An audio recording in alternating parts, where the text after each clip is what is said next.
For eons, the galaxy had whispered stories about a brutal and fierce species known as the Dithworlders. Their name alone was enough to make even the most fearless of beings pause and reconsider their plans. They were legends, invincible conquerors whose power was unmatched across the stars. The Dithworlders had dominated their corner of the universe for as long as anyone could remember. Their worlds were deadly, their creatures terrifying, and their survival skills unparalleled. The Dithworlders had earned their reputation through countless battles against the universe's most dangerous threats. Their homeworlds were some of the most hostile environments ever known to any species.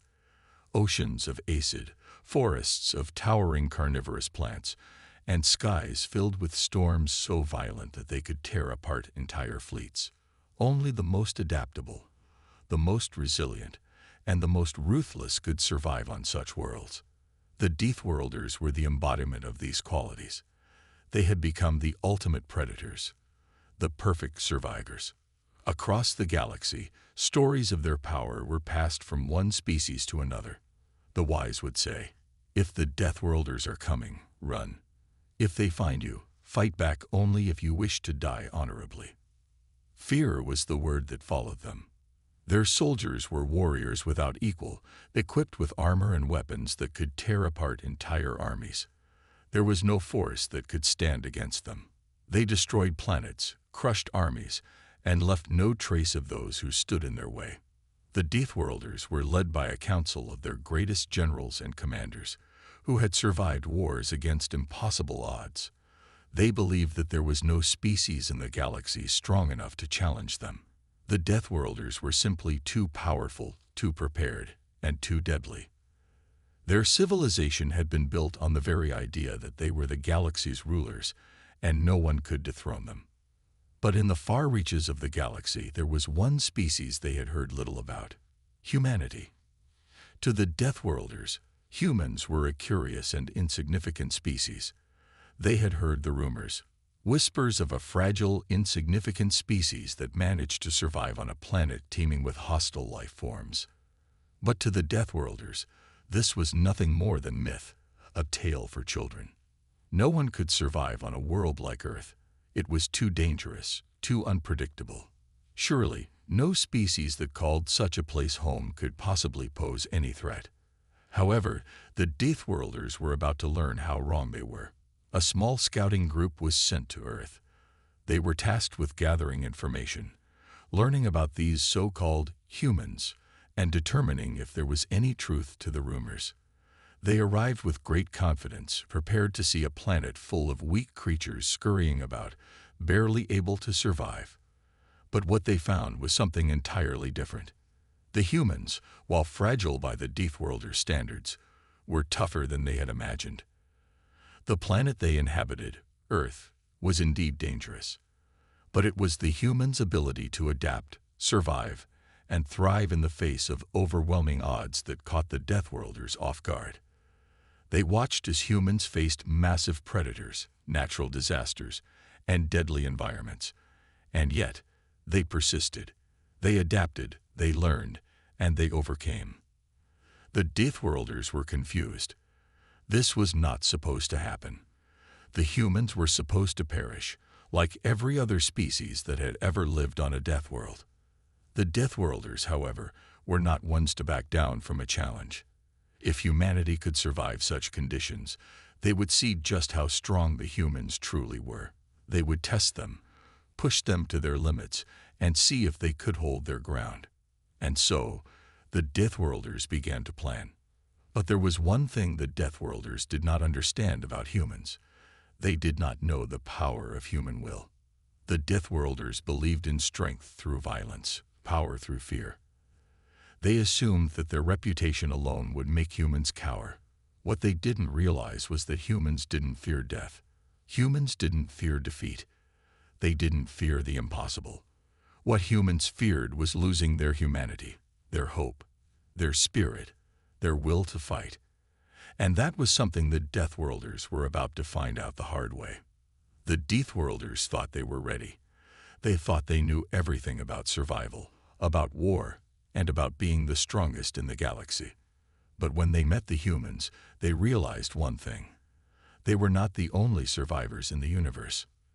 They would soon learn that the true strength of humanity lay not in their bodies, but in their hearts and minds.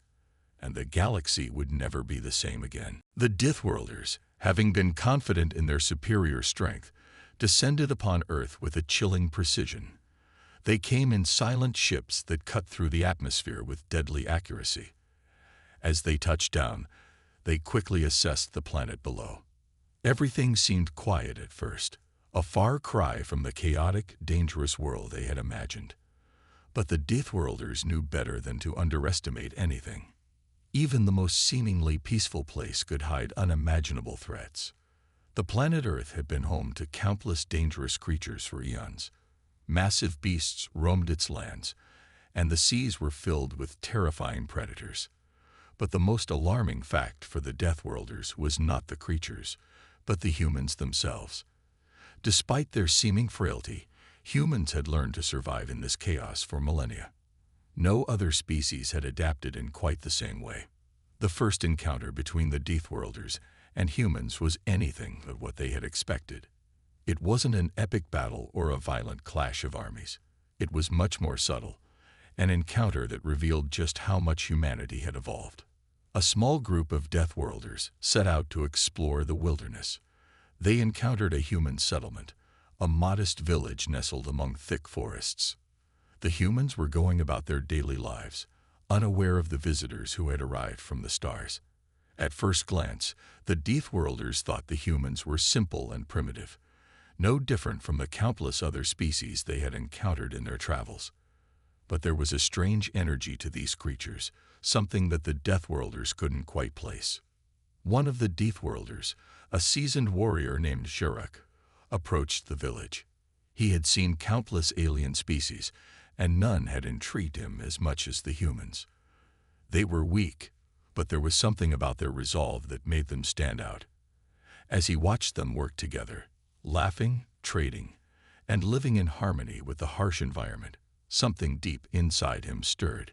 It was not fear, but curiosity, a feeling he had never experienced before.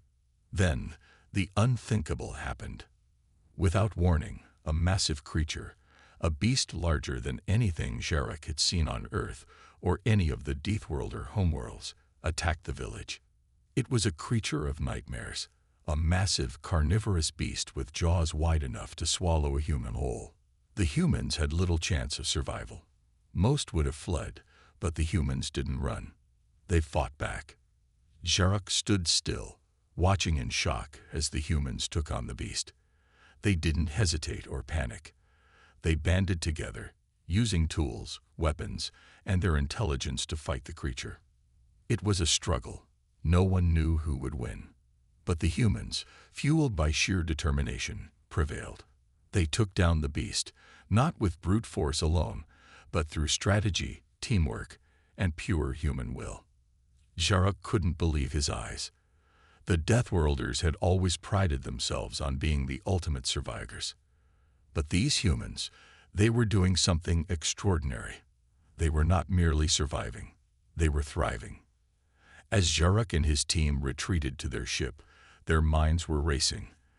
They had come to conquer, to test the limits of humanity. But what they had witnessed was not what they expected. These humans were not weak. They were not helpless. They were a force to be reckoned with. Back at their command ship, the Dithworlder leaders gathered to discuss what they had learned. Xhuruk's report caused unease among them. If humans could fight off creatures that even the toughest predators would flee from, then what else were they capable of?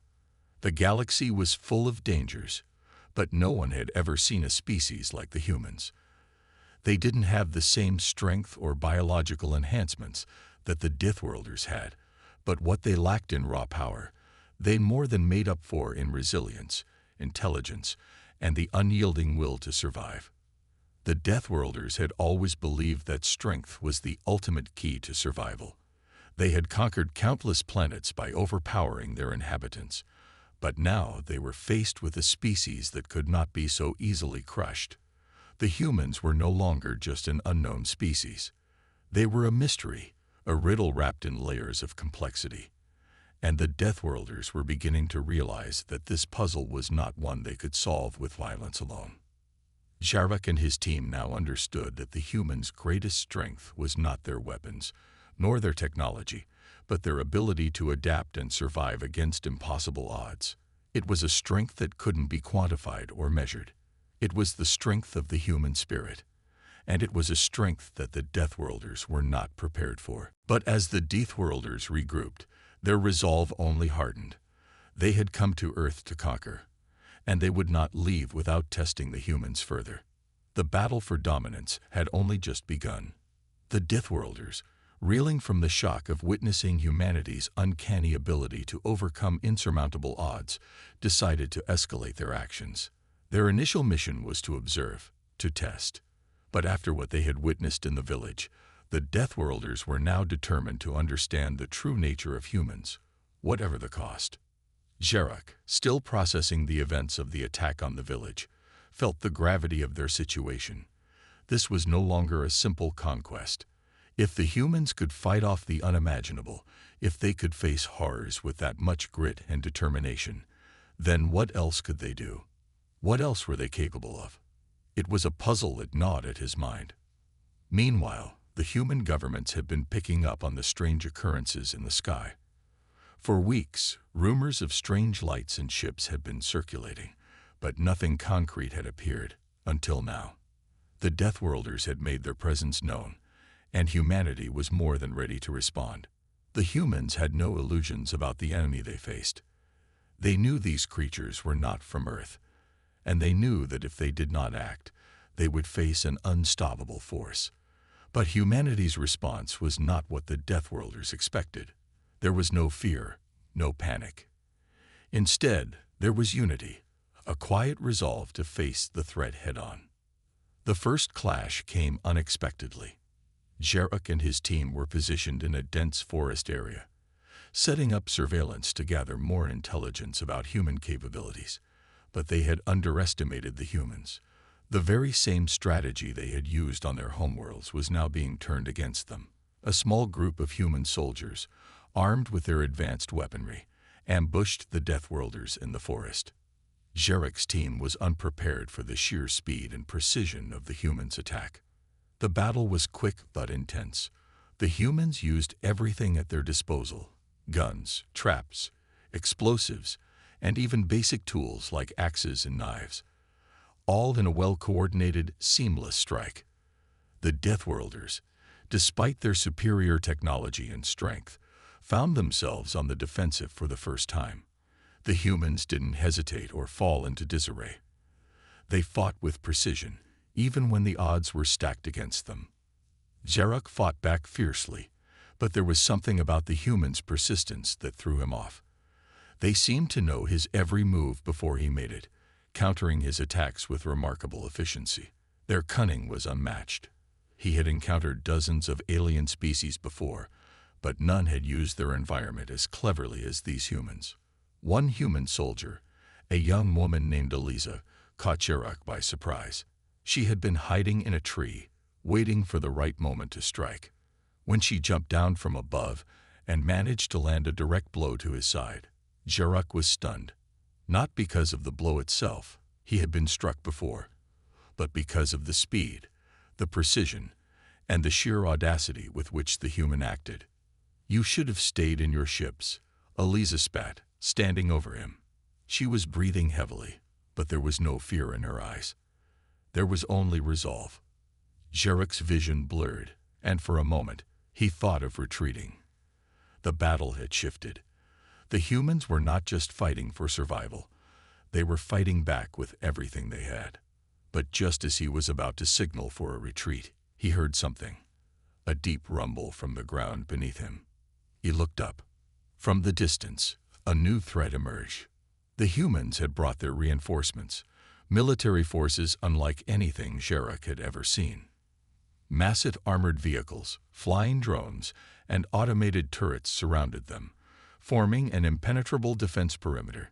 The Deathworlders realized that no matter how advanced their technology was, they were vastly outnumbered. This was not just a skirmish, it was a statement. The humans were not only capable of surviving, they had the capacity to adapt and fight back in ways the Deathworlders had never imagined. The Deathworlders retreated, leaving behind a small group of soldiers who had sustained heavy damage. They had learned something important that day. These humans did not give up, even when faced with overwhelming odds.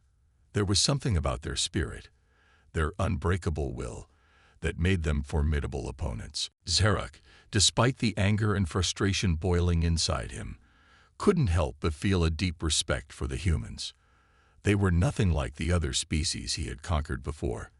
The humans fought not just with their weapons, but with their hearts. This was no longer about power. It was about something deeper, something that the Deathworlders had yet to fully understand. As the Deathworlders regrouped and retreated to their ships, Zarak made a decision. The humans had proven themselves to be a force worth reckoning with. This was no longer about testing their limits. This was about something far more complicated, and he had a feeling that the future of both species was about to change in ways no one could predict. The war had only just begun, but it was already clear. Humanity wasn't backing down. The Deathworlders had made a grave mistake in underestimating them, and now they would have to deal with the consequences. The loss in the forest weighed heavily on Zarak and his team. As they limped back to their command ship, nursing injuries and reeling from the unexpected defeat, one thing became clear. Humanity was not the weak species they had initially assumed. The humans' quick, precise attacks had caught them off guard, forcing them to retreat. The Deathworlders had underestimated the humans' ability to strategize, adapt, and fight with relentless determination. In the quiet aftermath of the battle, Zarak pondered the situation. The Deathworlders had always prided themselves on being the most formidable species in the galaxy. Yet they had never faced an enemy like this. The humans didn't just fight. They fought for something.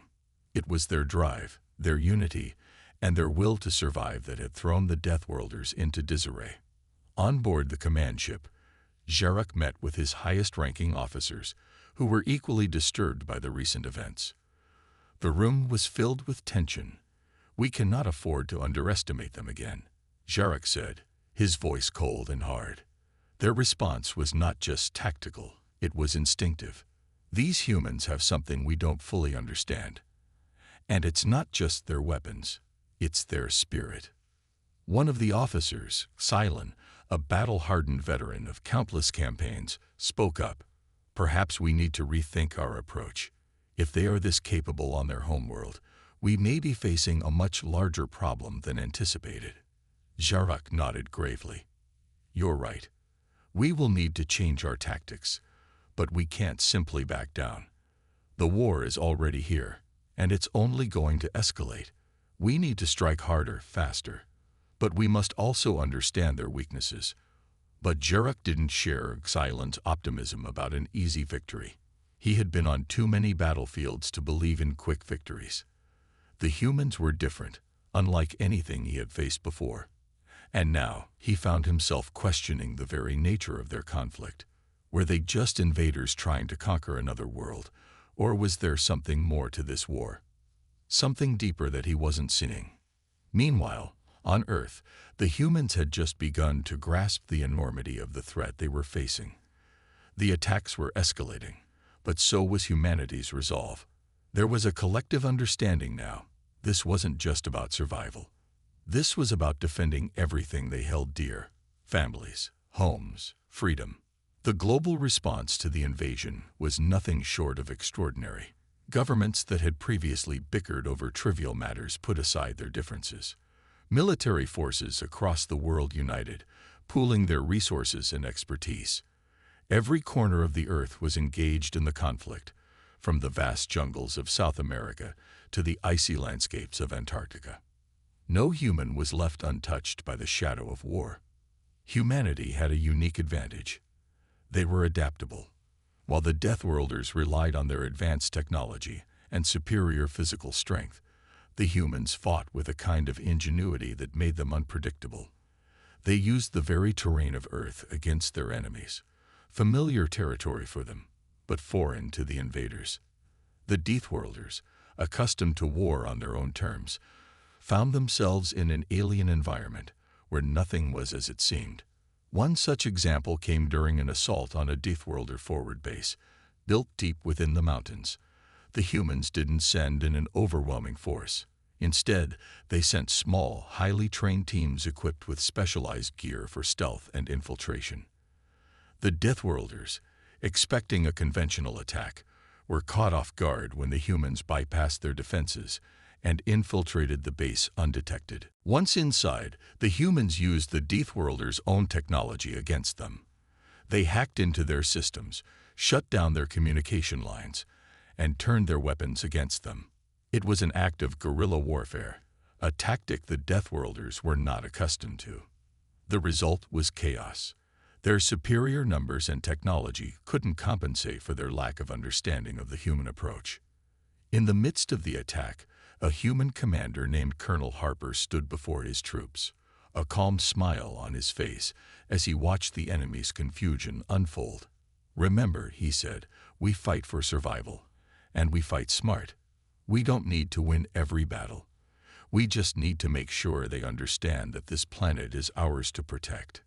Back on the Deathworlder command ship, Jarek felt the weight of the situation pressing down on him. The humans had proven to be unpredictable, and with each passing moment, they were adapting faster than he could. The strategies that had worked in the past were no longer effective. Humanity was a new kind of enemy, one that wasn't bound by the same rules of warfare the Deathworlders had used for centuries. Jarek knew they had to do something drastic. If they didn't respond quickly, they would risk losing the initiative entirely. But there was something else at play now. This was no longer a simple battle for control. It was a war for survival, on both sides. And the humans had proven time and time again that they would not give up without a fight.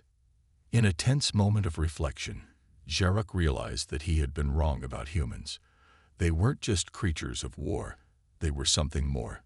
There was a fire inside them, a resilience that no force in the galaxy could extinguish, and that, more than anything, scared him. As the battle raged on, both sides prepared for the next stage of the war. But the Deathworlders knew one thing for sure: they had underestimated humanity, and now they were going to have to face the consequences. The sudden and unexpected successes by the human forces were beginning to have a profound effect on the Deathworlders. Jarek could feel the change, a quiet shift in the atmosphere aboard his command ship. There had been a series of small victories for the humans, but each one was causing the Deathworlder commanders to rethink their entire strategy. Humanity wasn't playing by the rules they knew, and that was what made them so dangerous. As the Deathworlder fleet prepared for their next offensive, Jarek spent countless hours studying human behavior, trying to unlock the mystery that was making them so difficult to defeat. Unlike other species they had encountered, the humans didn't just fight for survival. They fought with a passion, with a kind of fierce determination that had never been seen in any other race. It was this unpredictability, this instinctive drive, that troubled Jarek the most. The humans didn't follow patterns or protocols. They adapted to the changing tide of war with a level of creativity that was both terrifying and impressive. While the Deathworlders relied on their advanced weapons and superior combat training, the humans used every advantage their planet offered, including terrain, weather, and even the emotions of their people. Jarek's thoughts were interrupted when Cylon entered the room. The veteran officer had been with him from the beginning of the war, and he had always been one to approach problems with a level-headed, calculated mindset. But even Cylon was beginning to show signs of doubt. "Jarek," Cylon said, his voice tinged with frustration, "our soldiers are getting restless. The humans are everywhere. They've infiltrated our communications, sabotaged our weapons, and attacked our supply lines. We can't even trust our own systems anymore. How are we supposed to win this war if we can't even rely on our own forces?" Jarek turned to face his officer, his face a mask of calm determination. "I understand your frustration, Cylon, but we must adapt. The humans are using tactics we haven't encountered before, but they are not invincible.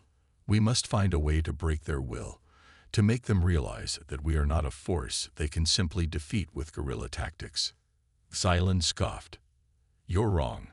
The humans won't break. They have an inner strength that we've never faced before. They can lose, but they won't stop fighting. And that is what terrifies me. Xerac paused, thinking for a moment. The human spirit. This was the one element he hadn't fully considered. They weren't just fighting for territory or resources. They were fighting for their homes, for their families, and for their survival. This made them unpredictable and dangerous. Meanwhile, back on Earth, humanity was gearing up for its biggest counteroffensive yet. As the war had escalated, so had their resolve. Colonels and generals, once hesitant to fully commit to all-out conflict, now understood the stakes. There was no longer any choice but to fight to the bitter end. If they didn't, they would lose everything. Colonel Harper, the commander who had spearheaded the attack on the Dithworlder forward base, found himself standing before his troops once more. His eyes were focused, his jaw set. "This isn't just about us anymore," he said, his voice resonating with purpose. "This is about every person on Earth, every family, every community. The enemy has underestimated us at every turn, and now they are learning the truth. We are not just fighting to survive. We're fighting to win." The human forces had rallied around this newfound sense of unity, an unshakable belief in their ability to overcome insurmountable odds. Each success, no matter how small, fueled their collective determination. Their strategy was simple: hit hard, hit fast, and never back down. Whether it was a military base, an enemy transport, or a communications relay, nothing was safe from the reach of the humans. Back in the Dithworlder fleet, Xerac watched as human ships and forces began to regroup and move in coordinated attacks. It was clear they had been preparing for something major. A change was coming, and the Dithworlders were unsure if they were ready for it. "I don't think we're ready for this," Xerac muttered to himself, watching the human fleets take up their positions on the digital map.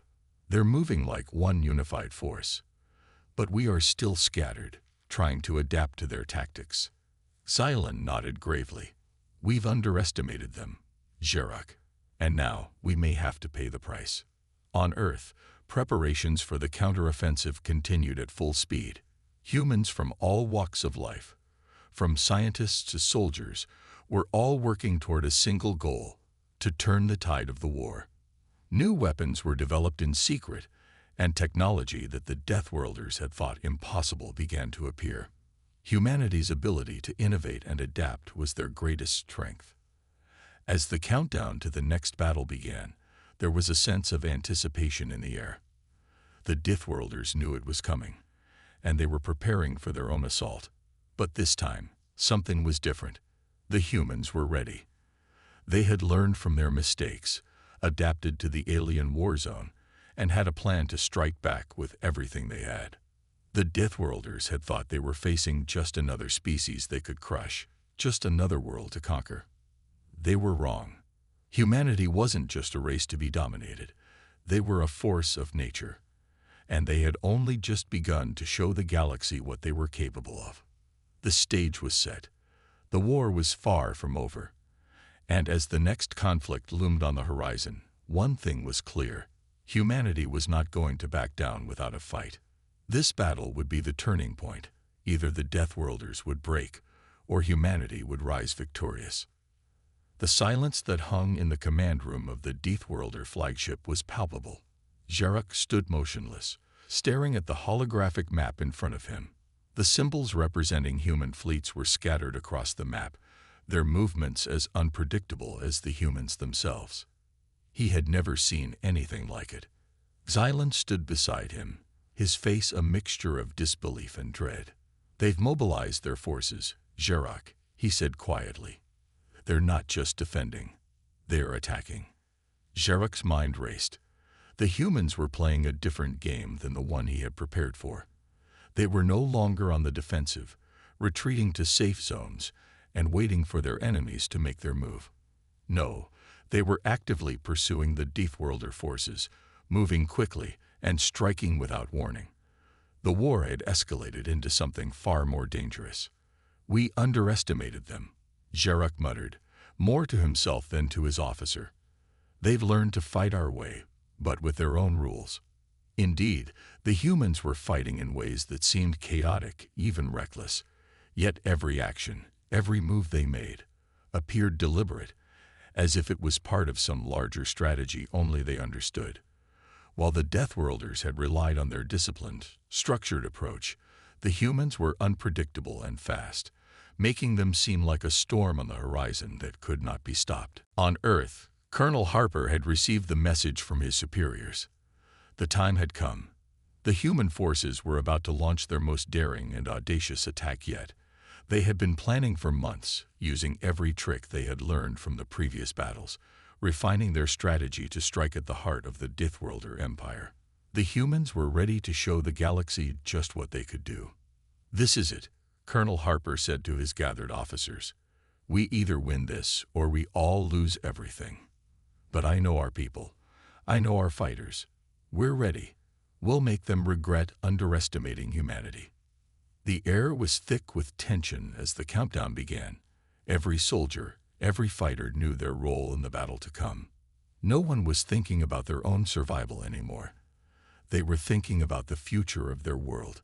There was no turning back now.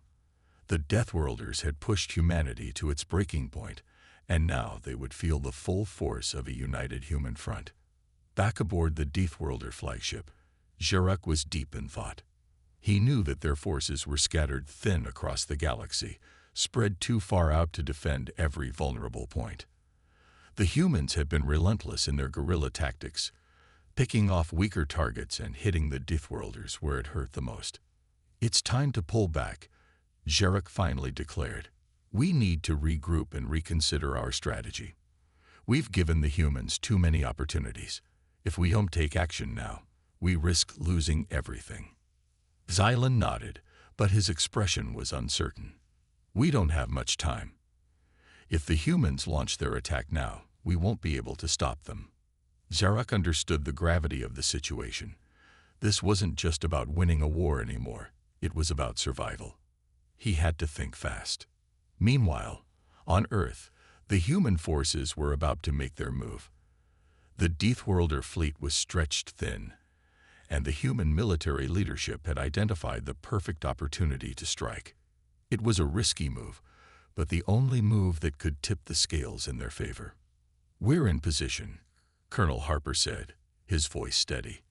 "Let's show them what humanity is made of." The human fleet surged forward, cutting through the stars with a coordinated precision that caught the Deathworlders off guard. Every ship, every fighter was working in harmony, no longer a scattered, desperate force, but a united, focused front. The Deathworlder forces were scattered, their communications disrupted, and their ability to coordinate rapidly deteriorated as the humans pressed their advantage. Jarek watched in horror as the holographic map showed the human forces closing in on critical Deathworlder supply lines and key strategic locations.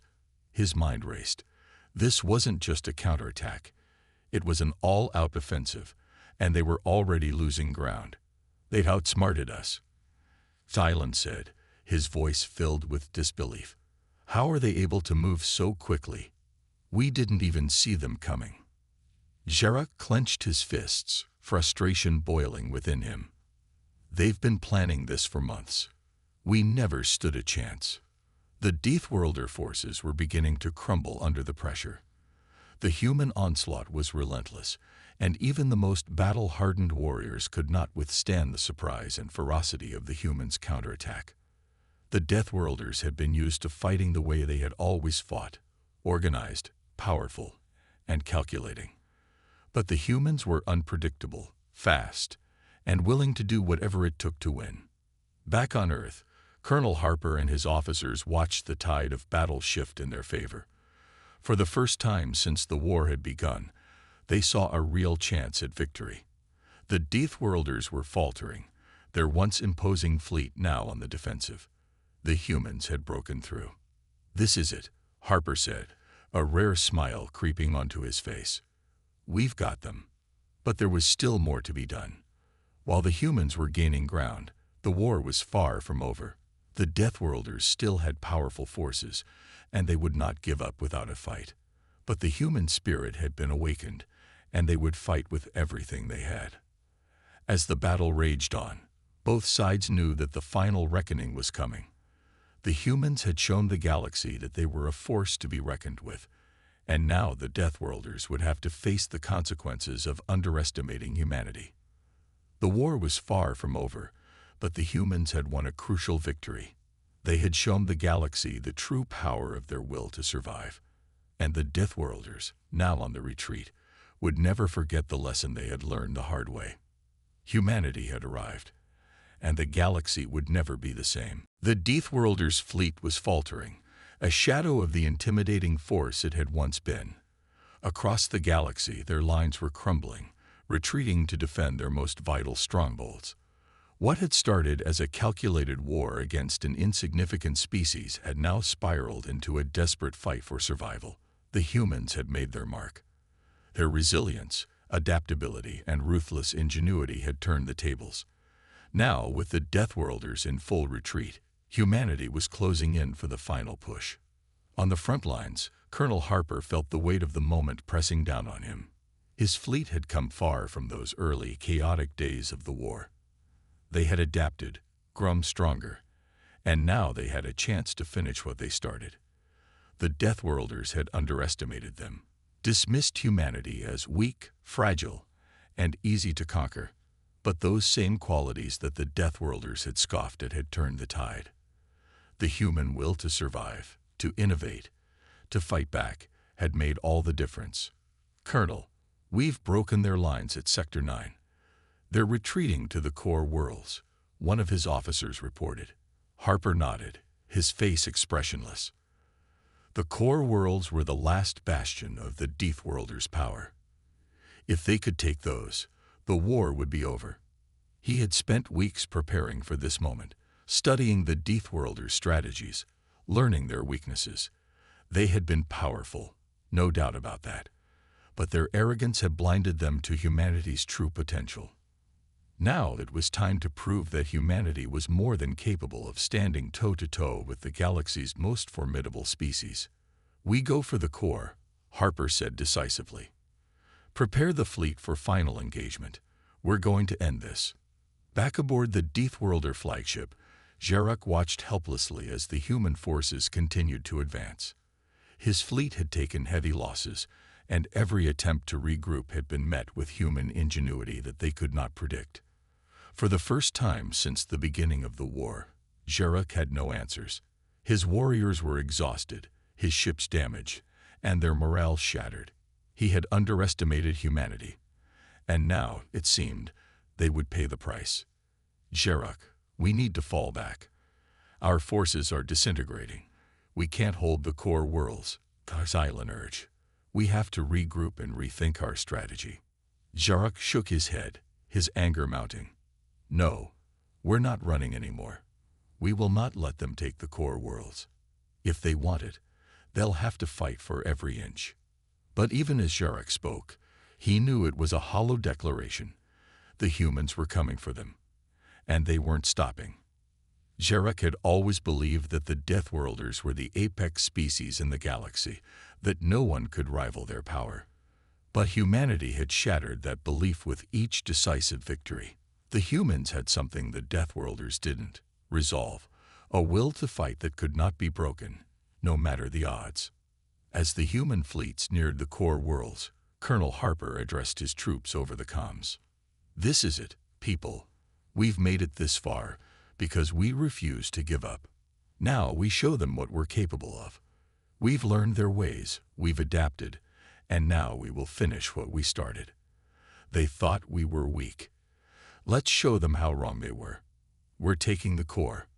Across the human fleet, the roar of approval surged. The soldiers, pilots, and warriors who had fought so hard were ready for the final battle. The Deathworlders, once so confident in their strength, were now on the verge of collapse. Their pride, their arrogance, had led them to underestimate the one force they had never expected: humanity's unbreakable spirit. The final battle raged as humanity pushed toward the core worlds, fighting with every ounce of strength they had. The Deathworlders' resistance was fierce, but their forces were fragmented, their strategies disrupted by the humans' relentless pressure. The humans knew that this was their moment, their one chance to end the war and secure their place in the galaxy. As the final confrontation unfolded, the human forces struck with precision, targeting the Deathworlders' most vulnerable points. No longer relying solely on brute strength, the humans used their intelligence, their creativity, and their ability to think outside the box. They had learned from every battle, adapting to each new challenge, and now it was paying off. Jarek's flagship was in chaos. Alarms blared, and the ship trembled under the barrage of human fire. His crew was in disarray, unable to mount a coherent defense against the unrelenting assault. His warriors, once proud and fierce, were now fighting with desperation, hoping for a miracle that would never come. In the heart of the battle, Colonel Harper stood resolute. His command ship was at the forefront, cutting through the wreckage of the Deathworlder fleet. The Deathworlders had been given every advantage, every opportunity to crush humanity. And yet, here they were, on the verge of total defeat. Humanity had come from nothing to challenge the galaxy's greatest power, and now the Deathworlders were paying the price for their hubris. "We've done it," Harper muttered to himself, a rare smile crossing his face as the Deathworlder fleet finally crumbled under the pressure. "We've shown them what it means to mess with humanity." As the last of the Deathworlder ships fell, humanity stood victorious. The war was over. The Deathworlders had learned a brutal lesson. The galaxy may have thought humanity was weak, but they were gravely mistaken. Humanity had won, and the galaxy would never forget the cost of underestimating them. The final battle was over, but humanity's place in the galaxy was just beginning. The Deathworlders had underestimated them once. They would never make that mistake again.